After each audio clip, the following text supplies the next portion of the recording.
Hello. For my second video in this series on great pedagogues, I'm going to tell you about Paul Rolland. Paul Rolland lived from 1911 to 1978. He was born in Budapest, Hungary, and he was trained in Europe as a violinist. His early years were spent as a concert artist, and he came to the United States in the 1930s to become head of the string department at Simpson College in Iowa. He eventually became professor of string education at the University of Illinois. In the 1950s and 60s, Rolland developed a pedagogy that was based on teaching fundamentals to beginning string students in group classes that was based on principles of proper movement to create a feeling of freedom and ease and fluid motions that were free from tension. Rolland's pedagogy grew out of principles of body balance. He discovered that many of the problems of string playing could be addressed by correcting imbalances and tension in the string player. So he watched athletes and dancers and carefully analyzed their movements, and then he applied that to string playing and carefully analyzed the movements involved in string playing. So he got really involved with physiology, and he crafted some wonderfully simple teaching ideas that he referred to as actions. And the idea was that by teaching these actions, you would improve the teaching of string playing. He was really active in the early days of the American String Teachers Association, and it was involved in the founding and was one of the early presidents of the association. And he was also really involved in promoting Suzuki's ideas in the United States. He obtained a grant in 1965 to fund production of a film on Suzuki's teaching that was made in collaboration with John Kendall at the University of Southern Illinois. Rolland's first important book, I've got it right here, was published in 1959. It's called The Basic Principles of Violin Playing. And as you can see, it's a fairly thin book, but it's got a lot of really great ideas in it about teaching all sorts of things from instrument position to bow hold and more advanced techniques.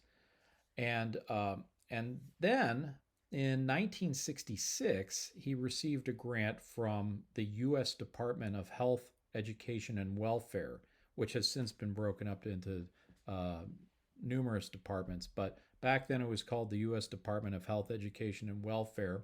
And he received a grant to test his pedagogical ideas with beginning string students.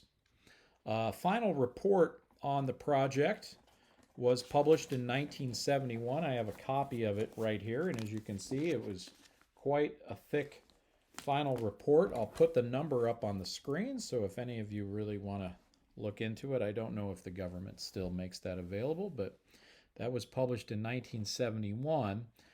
The published outcome of his research was the book and films that are called The Teaching of Action in String Playing.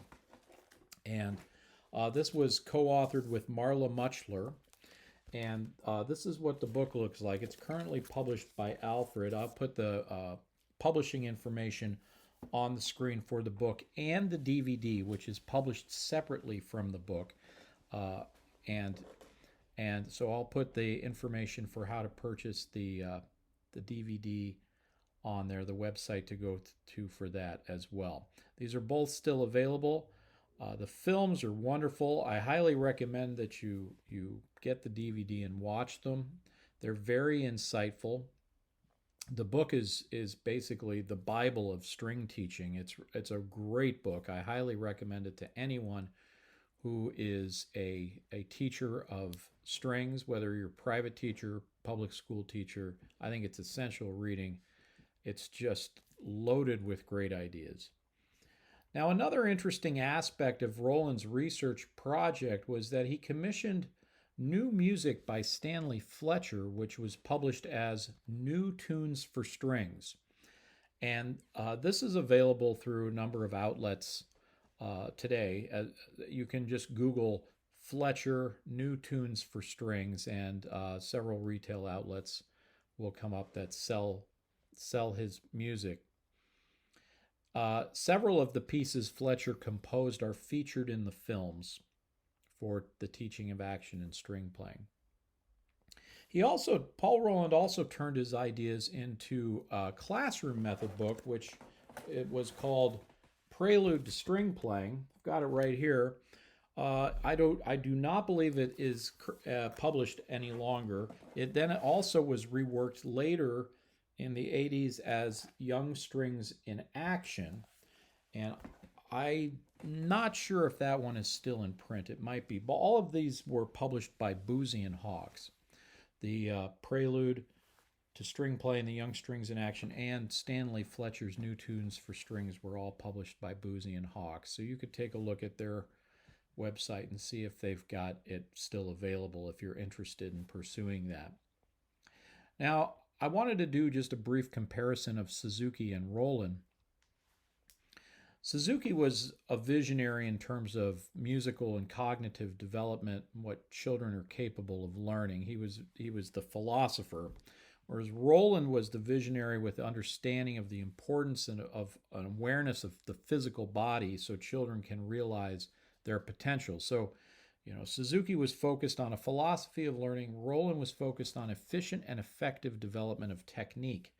So he focused on the preparation of basic techniques, so how to teach beginners in a way that just allows them to take off. But he also was really great at addressing remedial techniques for older students who learned in ways that were not efficient and effective uses of their body.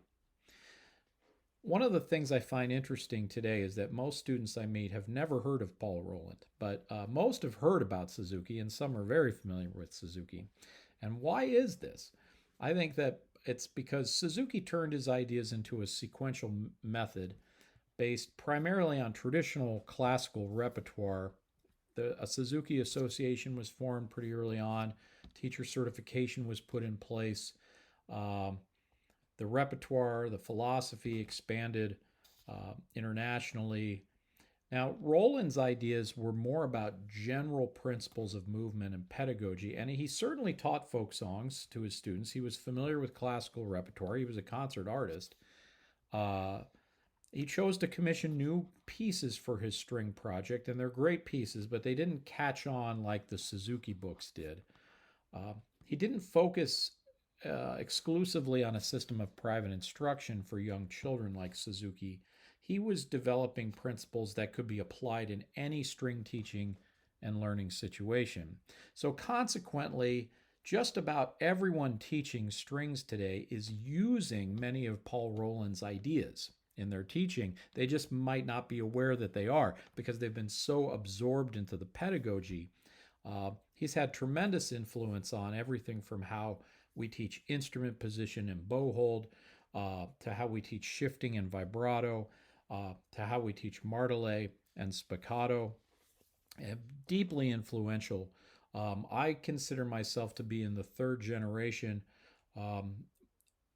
My teachers, Bob Culver, Gerald Fischbach, they both